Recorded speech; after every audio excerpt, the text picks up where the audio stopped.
recent election of Cardinal Giorgia Bergoglio to the position of Pope Francis I was an unprecedented event the world has never before witnessed. It is the first time in history that a member of the Jesuit order has been elected to the highest position of the Roman Catholic Church. Reactions worldwide varied from jubilation to matter-of-fact acceptance to disinterest. These very reactions reveal appalling ignorance of the true nature of the Jesuit order.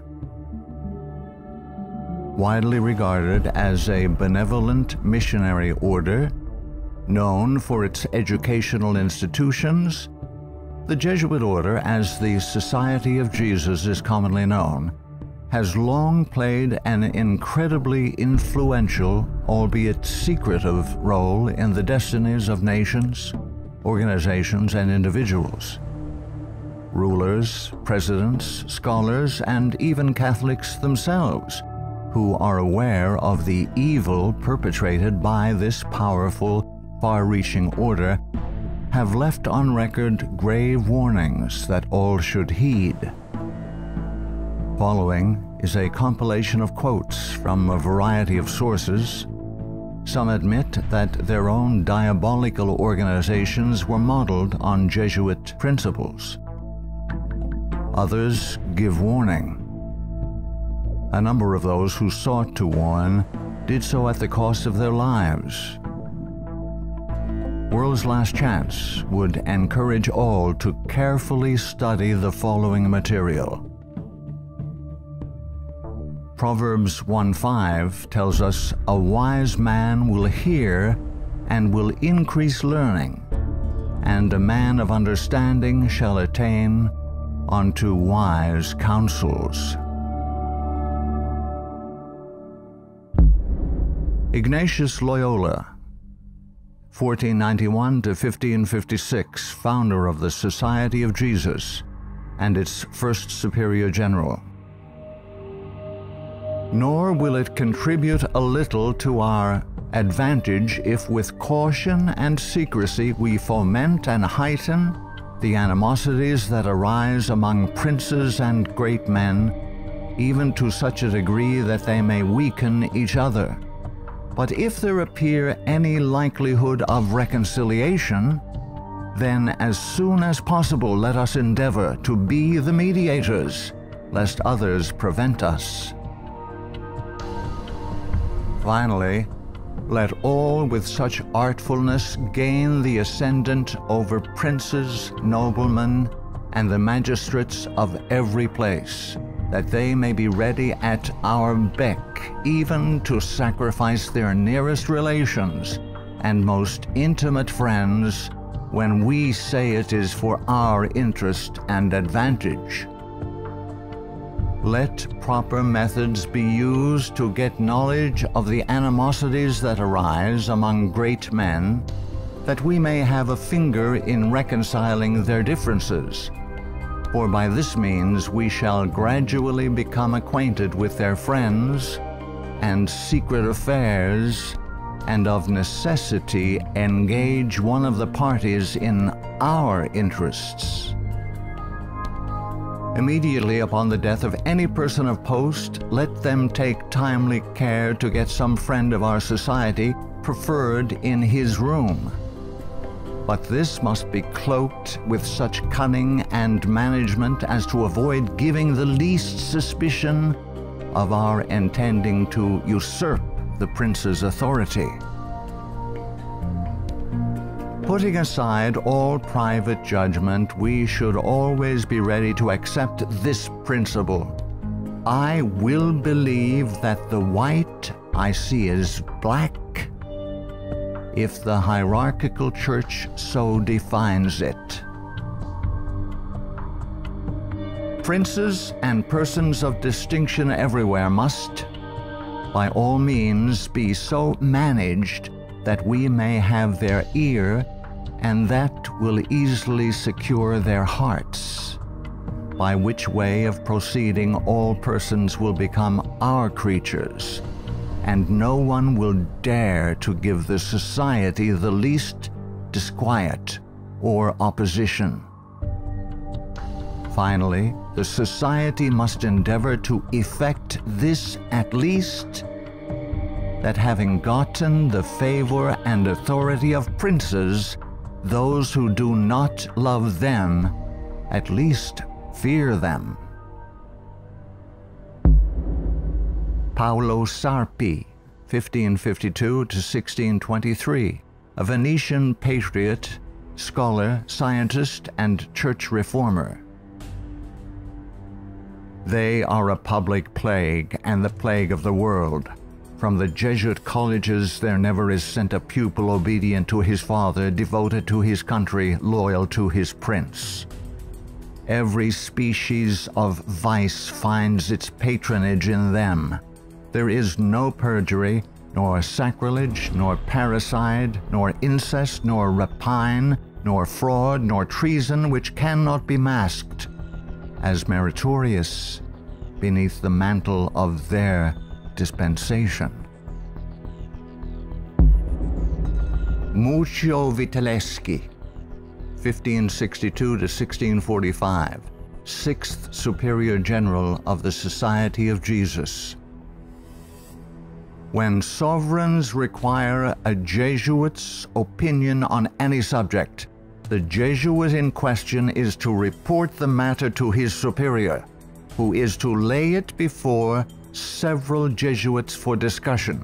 The resolution formed after this consultation is supplied to the Jesuit, who has been consulted by the sovereign. Priest Antoine Arnaud, 1612 to 1694. Do you wish to excite troubles, to provoke revolution, to produce the total ruin of your country? Call in the Jesuits and build magnificent colleges for these hot-headed religionists. Suffer those audacious priests in their dictatorial and dogmatic tone to decide on affairs of state. Michelangelo Tamburini, 1648 to 1730, 14th Superior General of the Society of Jesus. See, sir, from this chamber I govern not only to Paris, but to China, not only to China, but to all the world, without anyone to know how I do it. Pope Clement XIV, 1705 to 1774. Following are Pope Clement XIV's words upon signing the bull of suppression and extinction of the Jesuits. A bull is the strongest legal document a pope can issue. The suppression is accomplished. I do not repent of it, having only resolved on it after examining and weighing everything, and because I thought it necessary for the Church. If it were not done, I would do it now. But this suppression will be my death. Pope Clement XIV knew the Jesuits very well and expected to die at their hands. He was correct. He was poisoned. A peasant woman was persuaded by means of a disguise to procure entrance into the Vatican and offered to the Pope a fig in which poison was concealed. Clement XIV was exceedingly fond of this fruit and ate it without hesitation. The same day the first symptoms of severe illness were observed, and to these rapidly succeeding violent inflammation of the bowels.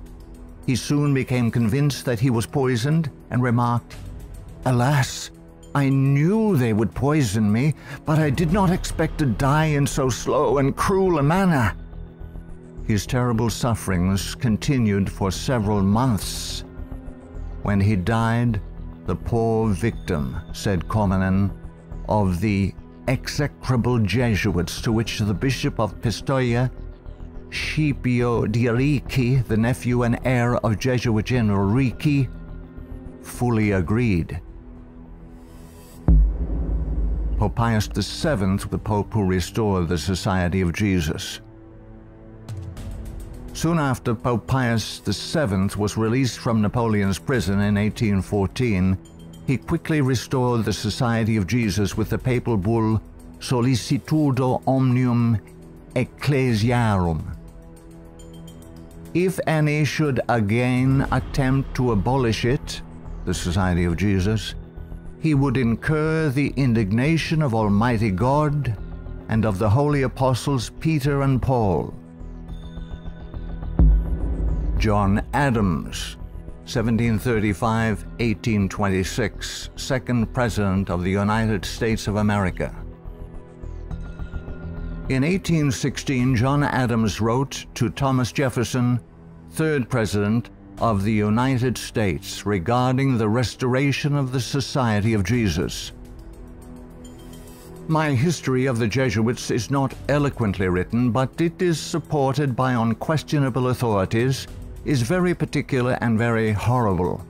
Their restoration is indeed a step toward darkness, cruelty, perfidy, despotism, death. I do not like the appearance of the Jesuits. If ever there were a body of men who merited eternal damnation on earth and in hell, it is this Society of Loyolas. Shall we not have regular swarms of them here, in as many disguises as only a king of the gypsies can assume, dressed as painters, publishers, writers, and schoolmasters? If ever there was a body of men who merited eternal damnation on earth and in hell, it is this Society of Loyolas. We are compelled by our system to offer them asylum. Napoleon Bonaparte, 1769–1821, Emperor of the French. The Jesuits are a military organization, not a religious order. Their chief is a general of an army, not the mere father abbot of a monastery. And the aim of this organization is power. Power in its most despotic exercise. Absolute power, universal power, power to control the world by the volition of a single man. Jesuitism is the most absolute of despotisms, and at the same time the greatest and most enormous of abuses. The general of the Jesuits insists on being master sovereign over the sovereign. Wherever the Jesuits are admitted, they will be masters, cost what it may. Their society is by nature dictatorial, and therefore it is the irreconcilable enemy of all constituted authority. Every act, every crime, however atrocious, is a meritorious work, if committed for the interest of the Society of the Jesuits or by the order of the general. Adam Weishaupt, 1748–1830, a Jesuit German philosopher and founder of the Order of the Illuminati. The degree of power to which the representatives of the Society of Jesus had been able to attain in Bavaria was all but absolute. Members of the order were the confessors and preceptors of the electors, hence they had a direct influence upon the policies of government. The censorship of religion had fallen into their eager hands, to the extent that some of the parishes even were compelled to recognize their authority and power. To exterminate all Protestant influence and to render the Catholic establishment complete, they had taken possession of the instruments of public education.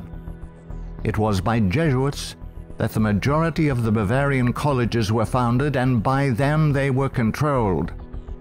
By them also the secondary schools of the country were conducted. The Marquis de Lafayette, 1757–1834, a French statesman and general.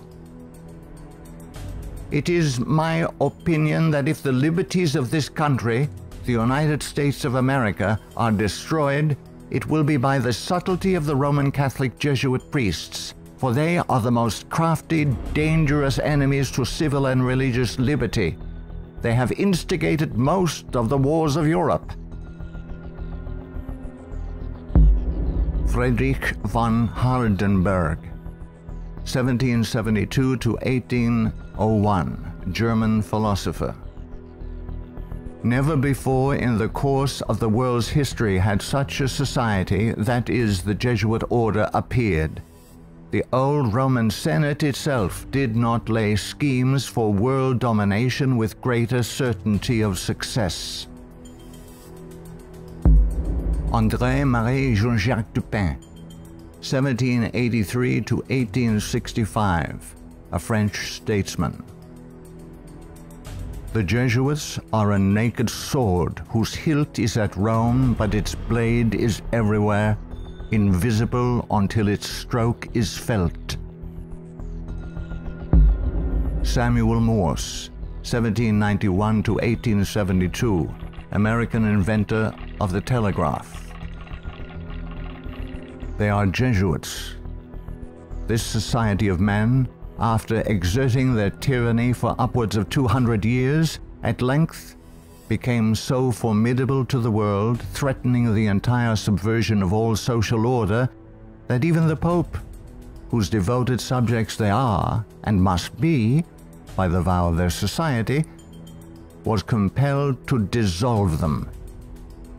They had not been suppressed, however, for 50 years before the waning influence of popery and despotism required their useful labors to resist the light of democratic liberty, and the Pope, Pius VII, simultaneously with the formation of the Holy Alliance, revived the order of the Jesuits in all their houri. From their vow of unqualified submission to the sovereign pontiff, they have been appropriately called the Pope's bodyguard. And do Americans need to be told what Jesuits are?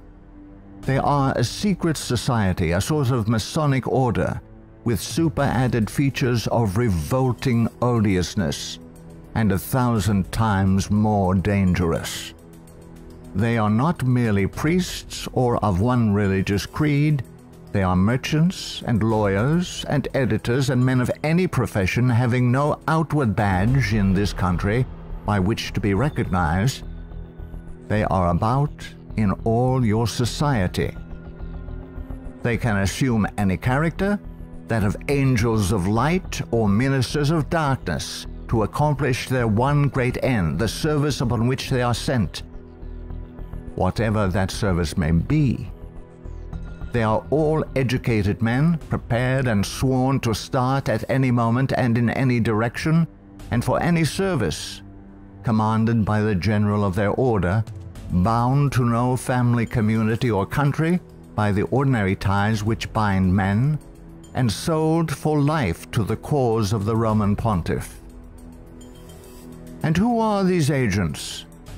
They are for the most part Jesuits, an ecclesiastical order proverbial through the world for cunning, duplicity, and total want of moral principle, an order so skilled in all the arts of deception that even in Catholic countries, in Italy itself, it became intolerable and the people required its suppression. Orestes Augustus Brownson, 1803 to 1876, New England intellectual and activist, preacher, labor organizer, and noted Catholic convert and writer. Undoubtedly, it is the intention of the Pope to possess this country, America. In this intention, he is aided by the Jesuits and all the Catholic prelates and priests.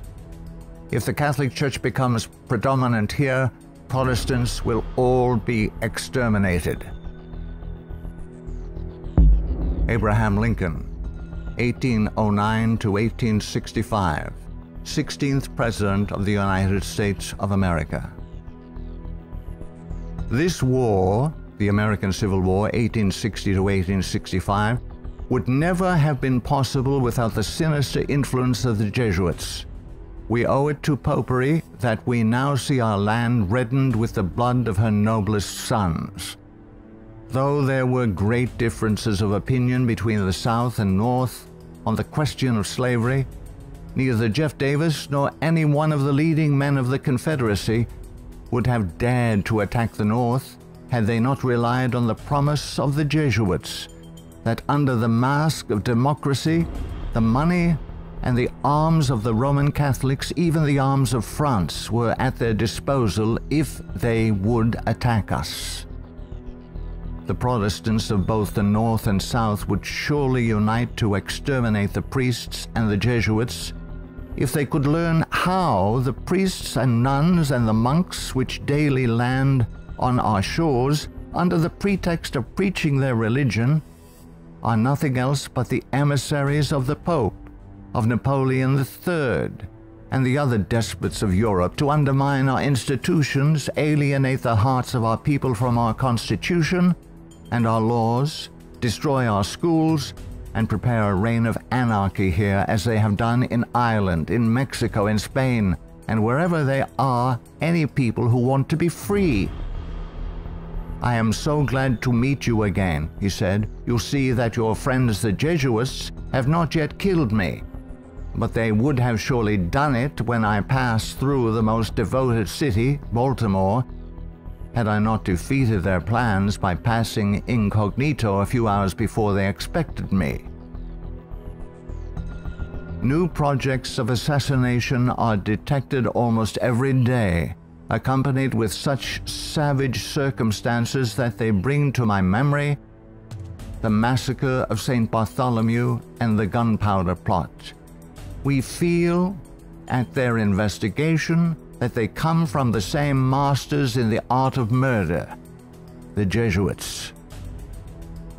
So many plots have already been made against my life that it is a real miracle that they have all failed when we consider that the great majority of them were in the hands of skillful Roman Catholic murderers evidently trained by the Jesuits. I know that Jesuits never forget nor forsake, but man must not care how and where he dies, provided he dies at the post of honor and duty. Charles Chineke, 1809 to 1899, Canadian ex-Catholic priest.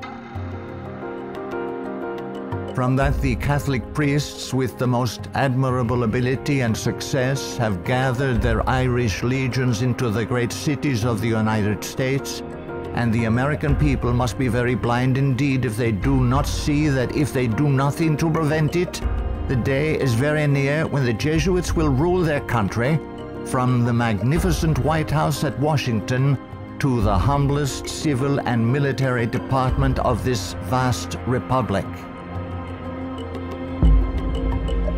Brigadier General Thomas M. Harris, 1817 to 1906, physician and Union General during the Civil War. The organization of the Roman Catholic hierarchy is a complete military despotism of which the Pope is the ostensible head. The Black Pope is the head of the Order of the Jesuits and is called a general.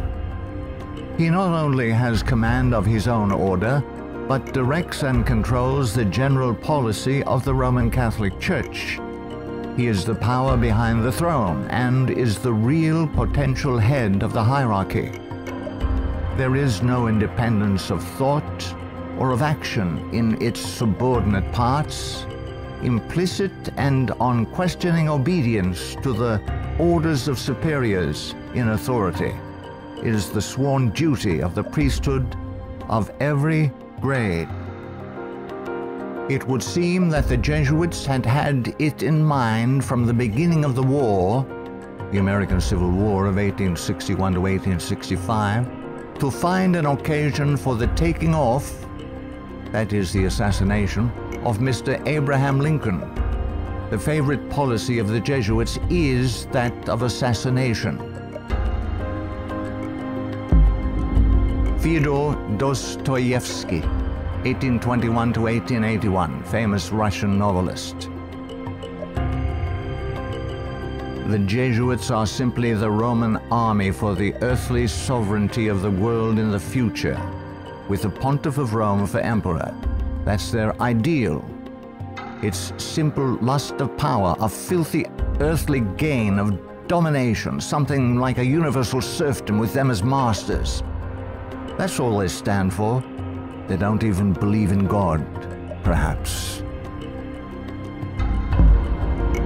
Margaret F. Cusick, 1829 to 1899, converted nun of Kenmare. The great idea of the Jesuit has always been a universal spiritual and temporal monarchy in which the Jesuit should reign supreme. England has always been the place desired for the base of operations necessary for this end. Hence the blood, the tears shed, and the schemes undertaken in this country by the Jesuit. He has by no means ended his efforts for the subjugation of the world to Rome through England. When the Jesuit is expelled from one place, he is not slow to find another. France may reject him, not without cause, but England opens her arms to him. Catholic Italy may deprive him of the glories of his once famous home in the Gesù, but America opens her doors to him. He is the wandering Jew of the Romish Church. He is followed by the execrations of those by whom he was once beloved until they discovered his iniquities. Charles Haddon Spurgeon, 1834 to 1892, British particular Baptist preacher known as the Prince of Preachers. Our ancient enemies have small belief in our common sense if they imagine that we shall ever be able to trust them, after having so often beheld the depths of Jesuitical cunning and duplicity. The sooner we let certain archbishops and cardinals know that we are aware of their designs and will in nothing cooperate with them, the better for us and our country. Of course, we shall be howled at as bigots, but we can afford to smile at that cry when it comes from the church which invented the Inquisition. No peace with Rome is the motto of reason as well as of religion. Richard W. Thompson, 1809 to 1900, Secretary of the Navy, United States of America.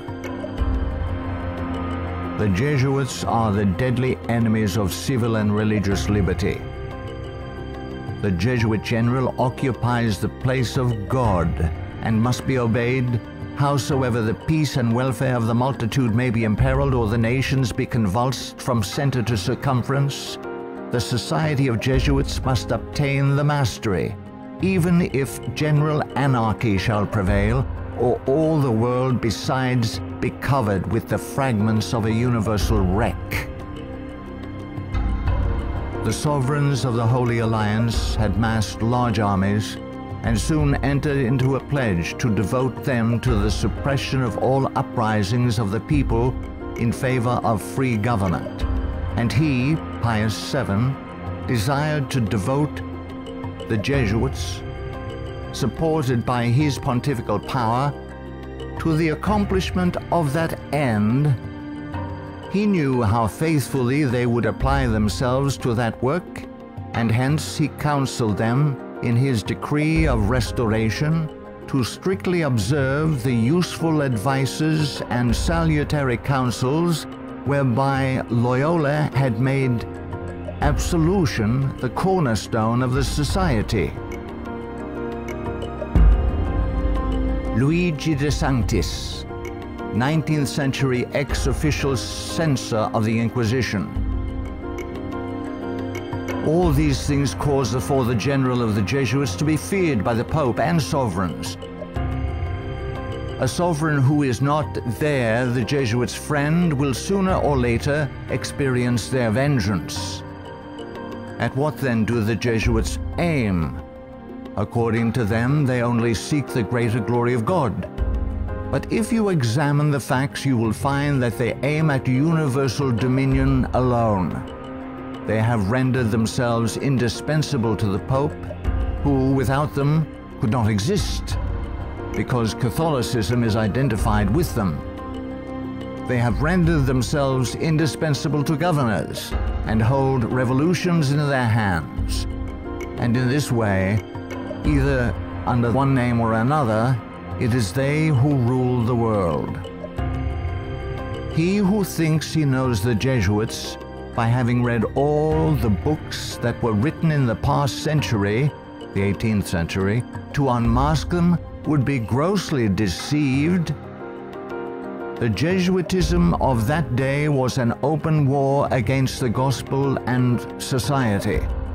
The Jesuitism of the present is a slow but contagious and deadly disease which secretly insinuates itself.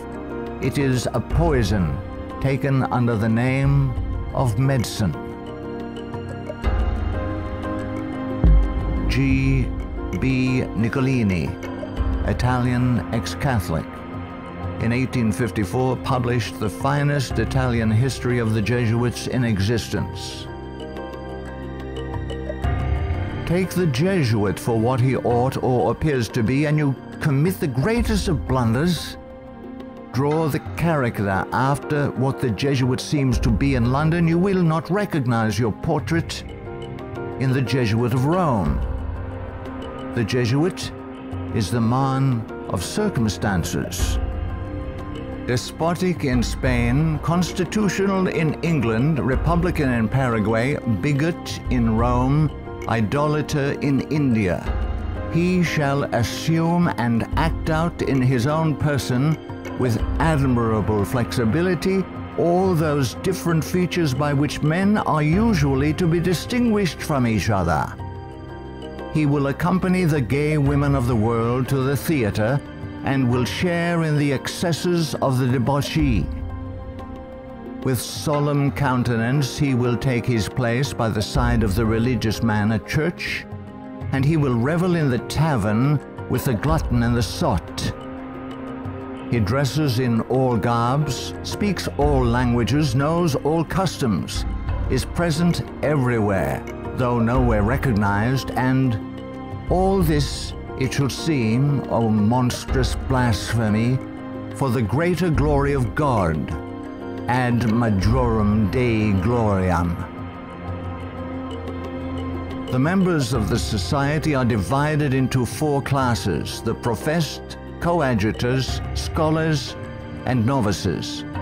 There is also a secret 5th class, known only to the general and a few faithful Jesuits, which perhaps more than any other contributes to the dreaded and mysterious power of the order.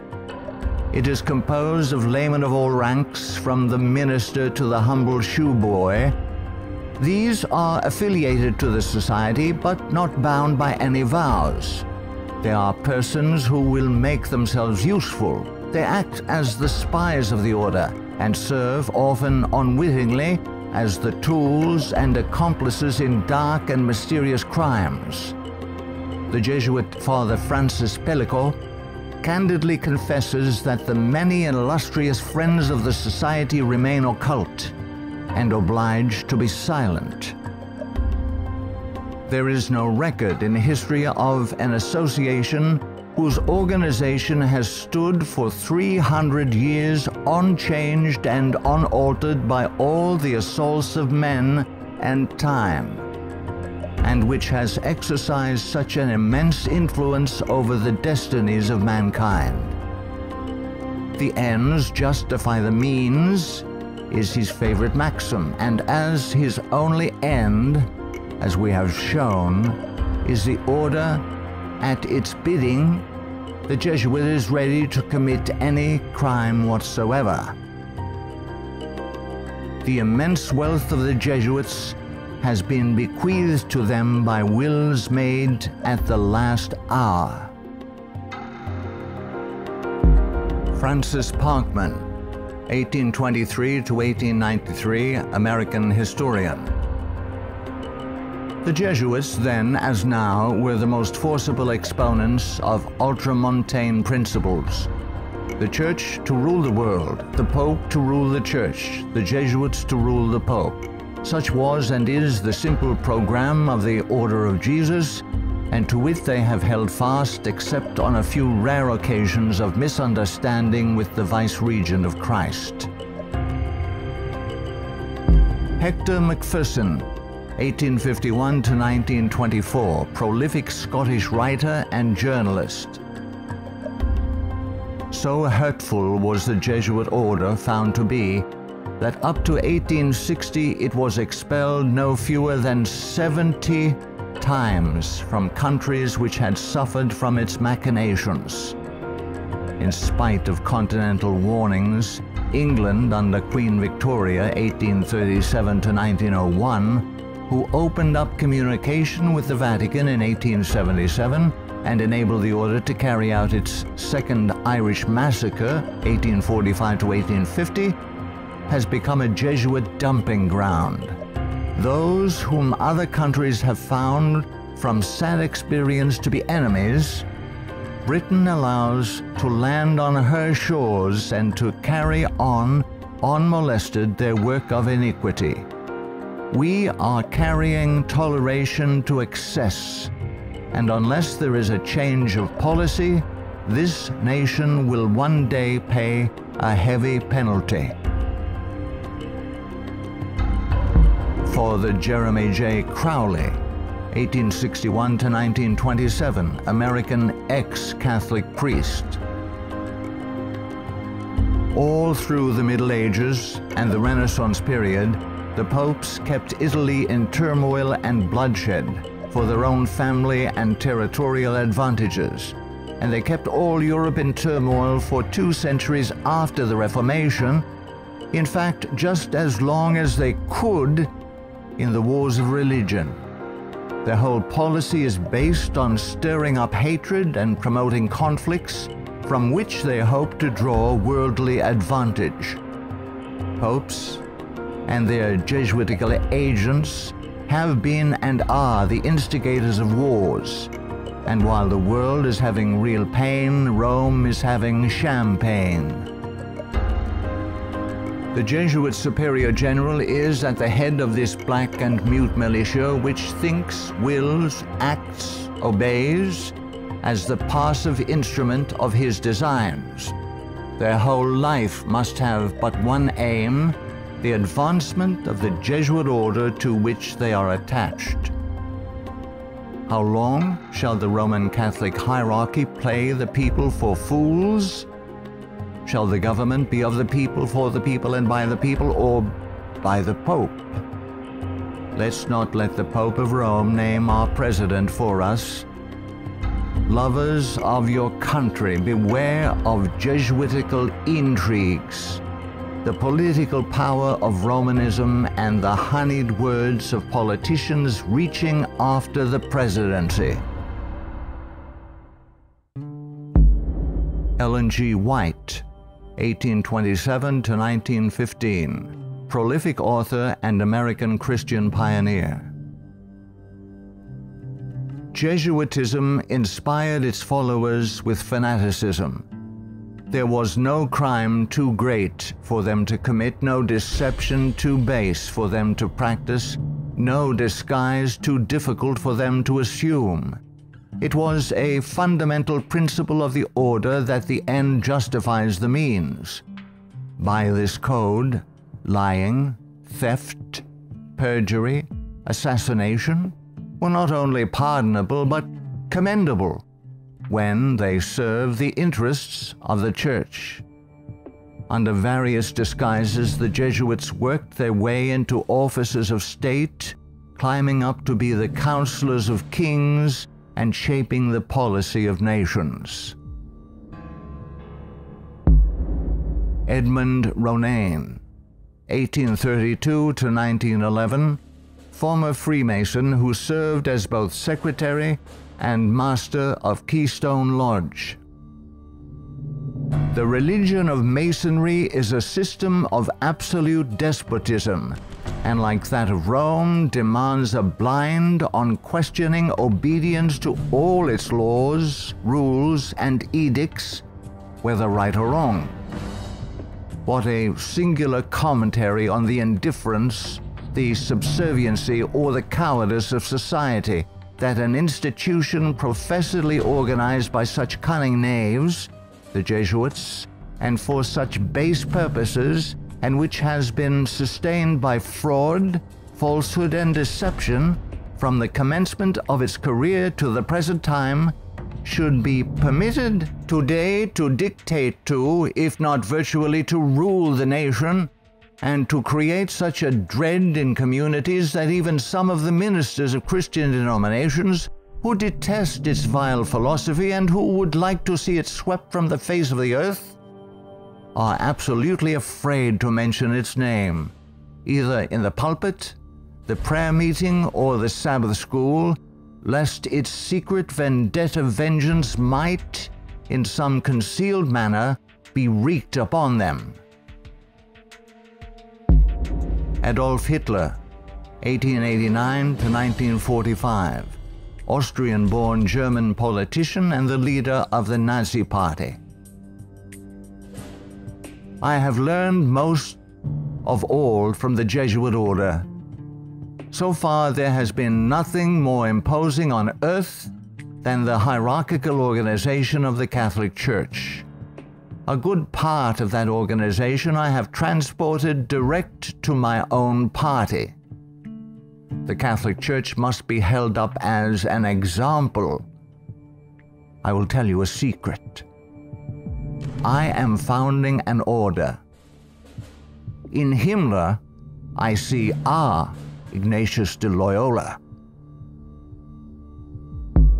Walter Friedrich Schellenberg, 1910 to 1952, German SS Brigadier Führer, who rose through the ranks of the SS to become the head of foreign intelligence. The SS had been organized by Himmler according to the principles of the Jesuit order. The rules of service and spiritual exercises prescribed by Ignatius de Loyola constituted a model which Himmler strove carefully to copy. Absolute obedience was the supreme rule. Every order had to be executed without comment. Avro Manhattan, 1914 to 1990, a writer and philosopher. The Jesuits are one of the largest stockholders in the American Steel Company, Republic, and National. They are also among the most important owners of the 4 greatest aircraft manufacturing companies in the U.S., Boeing, Lockheed, Douglas, and Curtiss-Wright. No political event or circumstance can be evaluated without the knowledge of the Vatican's part in it, and no significant world situation exists in which the Vatican does not play an important explicit or implicit role. Alberto Rivera, 1935 to 1997, ex-Jesuit. The higher I went in the Jesuit order, the more corruption I saw within the institution. I was invited to attend a secret black mass by high-ranking Jesuits, including Superior General Pedro Arupe, in a monastery in the northern part of Spain. When I knelt to kiss the ring of a high official, I saw a symbol on that ring that made my blood run cold. It was a Masonic symbol, the compass and the square. A thing I hated, and I had been told to fight against it. I found out the Jesuit general was also a Mason and a member of the Communist Party in Spain. Frederick Tupper Southey III, 1936 to 2007, American composer, musician, author, and artist. The Roman Inquisition had been administered since 1542 by the Jesuits. Edmund Paris, 1894 to 1970, author of The Secret History of the Jesuits. The public is practically unaware of the overwhelming responsibility carried by the Vatican and its Jesuits in the starting of the 2 world wars, a situation which may be explained in part by the gigantic finances at the disposition of the Vatican and its Jesuits, giving them power in so many spheres, especially since the last conflict. The Jesuits are a secret society, a sort of Masonic order, with super-added features of revolting odiousness and 1,000 times more dangerous. The Führer had come to power thanks to the votes of the Catholic Zentrum, Central Party overseen by Jesuit Ludwig Kass, only 5 years before, 1933. But most of the objectives cynically revealed in Mein Kampf were already realized. This book was written by the Jesuit-controlled Father Bernhard Stempfler and signed by Hitler. For it was the Society of Jesus which perfected the famous Pan-German program as laid out in this book, and the Führer endorsed it. Nino Lobello, 1922 to 1997, American author and journalist, specialized in writing about the Vatican. The Pope's confessor, an ordinary priest, must be a Jesuit. He must visit the Vatican once a week at a fixed time, and he alone may absolve the Pope of his sins. Michael Bunker, American writer, historian, theologian. There is a conspiracy against Christendom, but who are Satan's agents in this conspiracy? The agents are the Jesuits. Even though the Jesuits exude vast influence and control in the areas of theology, education, recorded history, and current media, I am still perplexed that virtually no literature exists exposing the Jesuits' influence on mainline Protestantism. In this work, the author uncovers forgotten history regarding the cooperative salvation theology of the Jesuits. From Cain to Charles G. Finney, this book proves that modern Protestantism has abandoned the doctrines of grace and embraced the satanic doctrines of cooperative salvation. Eric John Phelps, 1953, still living, author and protagonist in the truth-seeking movement in the United States. In the 20th century, the Jesuits have conducted their inquisition under the names of Nazism, fascism, communism, and now Islamic terrorism, with their inquisitors Adolf Hitler, Francisco Franco, Joseph Stalin, and now Osama bin Laden.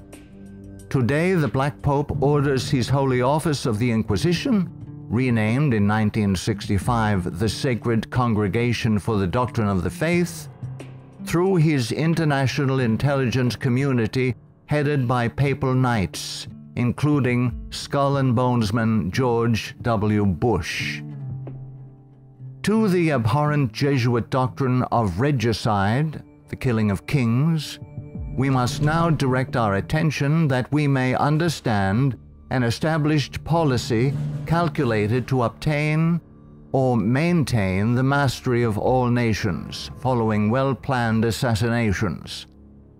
In the past, the order's assassins were either Jesuits, like Jacques Clement, or killers easily connected to the influence of the company, men like John Wilkes Booth. Today, these professional terminators are cleverly distanced from their Masonic master, the Black Pope, and given deceptive titles by the Pope's internationally controlled press corps, jurists, and historians. Such titles as anarchists, nihilists, rogue agents within intelligence agencies, or just lone nut assassins. Sometimes these individuals in fact do the killing, consciously and unconsciously, as do the programmed Manchurian candidates. They sacrifice themselves, die in the act, or are punished for their crimes. created by Loyola in 1534 and sanctioned by Paul III in 1540. In seeking to destroy the Protestant Reformation and restore the Dark Ages with the White Pope, exercising his temporal power as the universal monarch of the world, authored the 25 sessions of the Council of Trent, 1545 to 1563, and established themselves as the confessors and advisors of the monarchs of Europe, promoting absolute monarchical despotisms through which they ignited monstrous wars characterized by pitiless massacres of Protestants and innocents, such as the Dutch Revolution, 1568 to 1648, the 30 Years' War, 1618 to 1648, the Puritan Revolution, 1644 to 1653, the 7 Years, French Indian War, 1754 to 1763. While oppressing and weakening the peoples of the nations and the Semitic Hebrew Jewish race with the Holy Office of the Inquisition, aided by the Knights of Malta and later Scottish Rite Freemasonry from 1540 to 1773, we as God's people in 14th Amendment America have received the Lord Jesus Christ as our personal Savior according to His blessed gospel set forth in His infallible Holy Scriptures. The authorized King James Version of 1611, must repent of our personal and national sins. Then we must forsake them. Some of those sins are: 1. Permitting the army of the Black Pope, the company of the Society of Jesus, to exist, mightily prosper, and absolutely control the government of the United States through its Council on Foreign Relations within our borders. 2. Believing the Jesuit-controlled American press, which has continually lied and deceived us throughout the 20th century. 3. Permitting the Jesuits' Federal Reserve banking system and United Nations to exist within our borders, as these two bodies have successfully destroyed popular liberty, liberalism, and the national sovereignty of every nation in the world pursuant to the purposes of the Jesuits' Holy Alliance. 4. Waiving our Fourth and Fifth Amendment rights secured by the declaratory and restrictive clauses of the Bill of Rights at the insistence of the Baptists of Virginia, and so dearly paid for with torrents of blood by our Protestant forefathers, through filing our confessions every April 15th, paying the heavy and progressive communist income tax, thereby financing a multitude of sins. 5. Permitting the drafting, vaccinating, and sending of our sons abroad to fight the Pope's foreign wars, such as the war in Vietnam and the recent wars in Serbia, Iraq, and now Afghanistan, resulting in the further destruction of American liberals and foreign heretics so condemned by the Jesuits' Council of Trent. 6. Permitting the Jesuits in control of the government of the American Empire to use our military and financial might to enthrone dictators around the world whose first allegiance is to Rome, thereby restoring the temporal power of the Jesuits, infallible Pope, returning the world to the Dark Ages. 7. Consenting to the Jesuits' Supreme Court decisions in removing the Protestant Bible and prayer from the bulwark of American liberty so hated by the Jesuits, the public school system. 8. Consenting to the immigration of millions of Roman Catholics and pagan persons of color whose loyalty to the Pope or their own race, religion, and nationality is greater than their loyalty to our Protestant Constitution and Republican form of government, thereby creating a multitude of agitations justifying more centralization of power in Washington, D.C., and through amalgamation, the Africanization of the American white Celtic Anglo-Saxon race, being historically the greatest enemy of the Jesuit order, especially its Bible-believing Protestants and Baptists, as intended by the Company of Jesus pursuant to its Jesuit oath. 9. Consenting to the Jesuit Supreme Court's several decisions of forced integration, resulting in the destruction of both the white and black races through amalgamation, as the exchange of viruses, bacteria, and parasites, unique to each race, creates powerful combinations in the offspring, producing a non-resistant, weak, and sterile population within 5 generations. 10. Consenting to the Jesuit Supreme Court's decision of legalized abortion, resulting in the mass murder of unborn babies, polluting the land with innocent blood, ultimately collapsing the Ponzi scheme called the Social Security system, justifying mass murder of the elderly by the coming fascist dictator, provoking the Lord against us to consume us, until there be no remnant nor escaping in the land, by means of a massive military invasion composed of a coalition of nations, cleansing the land with the blood of unrepentant and unforgiven American murderers. 11. Succumbing to race hatred as a result of Jesuit-controlled Masonic agitators such as the White Knights of the Ku Klux Klan and the Black Nation of Islam, justifying the imposition of martial law when the inner-city race wars begin. 12. Sheepishly giving up our real wealth, gold and silver coins in exchange for indulgences, the Jesuits' worthless paper money called Federal Reserve notes, and thereby becoming a nation of overworked, unprincipled, money-hungry thieves. 13.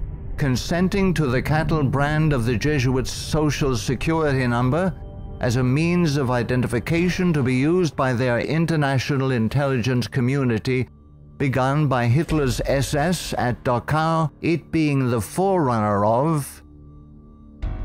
14.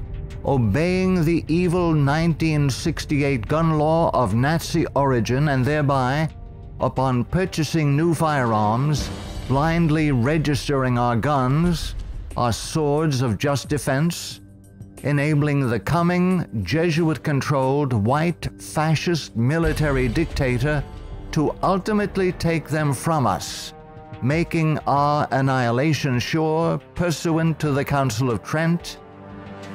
15.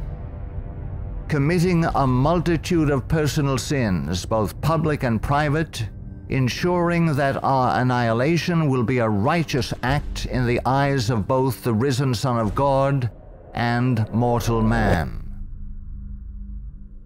Far from being the benevolent educational missionary society many view the Society of Jesus as being, the Jesuit order is responsible for some of the most heinous acts in recorded history. They have battled truth and righteousness, crushed religious liberty, influenced kings, and sought to mold the course of history to carry out their own agenda. Now that the visible head of the Roman Catholic Church is himself a member of this order, the power of the Jesuit order is complete. Let all who love truth, all who love freedom, take heed and beware of the danger now facing the world in the person of Pope Francis I. Error and wickedness will ever seek to use force against truth and righteousness. Now is the time to draw close to Yahuwah, setting aside the sin that doth so easily beset, and surrender all to the Creator. He will accept all who come to him in faith. A prudent man foreseeth the evil, and hideth himself, but the simple pass on and are punished.